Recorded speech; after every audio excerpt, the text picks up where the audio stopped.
안녕하세요. 뜬금없는 책입니다. 이번 영상에서 얘기해볼 철학자는 포스트 모더니즘의 선구자 중 한 명인 장 보드리아르입니다. 우리는 거리에서 다양한 광고들과 문구들을 볼 수 있고 전간판이나 가게의 스피커에서 흘러나오는 광고 소리를 들을 수 있습니다. 그리고 이모티콘 하나로 나의 감정을 쉽게 상대방에게 보여줄 수 있죠. 심지어 우리는 여행에 필요한 앱을 다운받을 때도 어떤 연예인이 광고를 찍었는지에 따라 달라집니다. 이로써 우리는 이미지가 현대사회에서 얼마나 중요한지 알 수 있고, 이로써 우리는 현대사회가 이미지의 사회라는 것을 알 수 있습니다. 물론 이미지라는 것이 현대에 와서 중요해진 것은 아닙니다. 이미지에 대한 언급은 고대 철학자 플라톤 때부터 언급되어 왔습니다. 여기서 이미지는 그림이나 조각작품과 같은 예술작품을 말합니다. 플라톤이 보기에 이미지는 이데아를 모방한 현실 세계를 다시 모방한 것으로 생각하여 모든 이미지를 부정합니다. 즉 가짜를 모방했다는 거죠. 이에 반해 그의 제자인 아리스토텔레스는 이미지는 좋은 것이라 얘기합니다. 왜냐하면 현실 세계는 이데아의 그림자가 아닌 이데아 그 자체이고, 이미지는 현실 세계 속의 이데아를 자세히 보여준다고 여기기 때문입니다. 이 두 사람에 대한 얘기는 다음 영상에서 다뤄보겠습니다. 본론으로 돌아와서 보드리아르는 이미지가 현실을 재현하는 것을 뛰어넘어 현실을 지배한다고 합니다. 이에 대한 예로 미키마우스가 있습니다.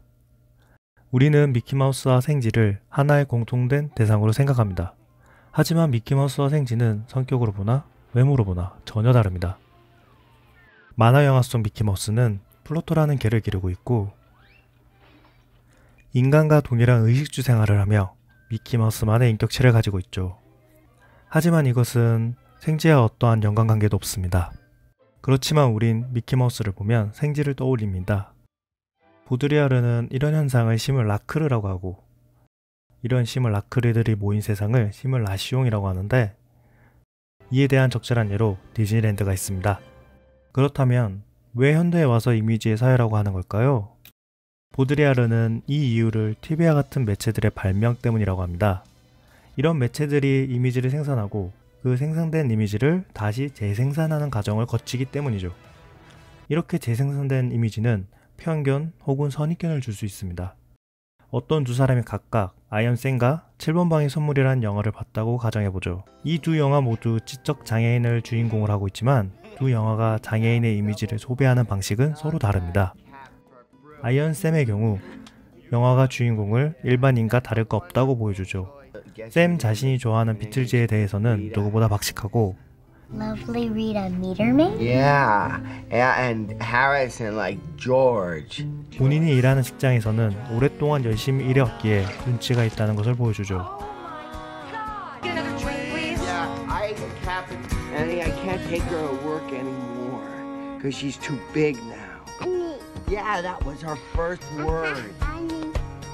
See? People worry you're not smart.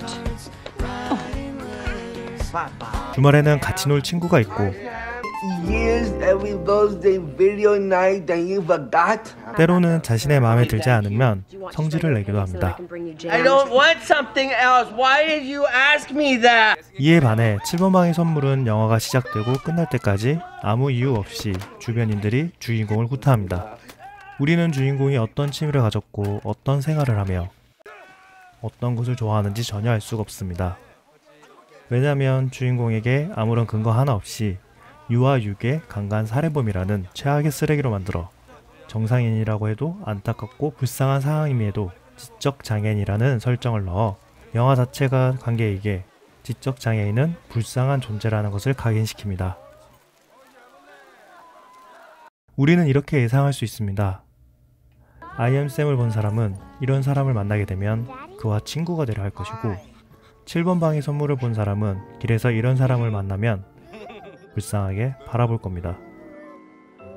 말도 안 된다고 생각할 수 있습니다. 이미지의 지배는 이렇게 어이없고 말도 안 되는 상황 속에서 일어납니다. 어이가 없네. 우리는 여기서 질문을 던져야 합니다. 과연 나는 이미지에 지배당하고 있는가? 영상 봐주셔서 감사합니다. 이 영상이 마음에 드셨다면 좋아요와 구독 부탁드립니다.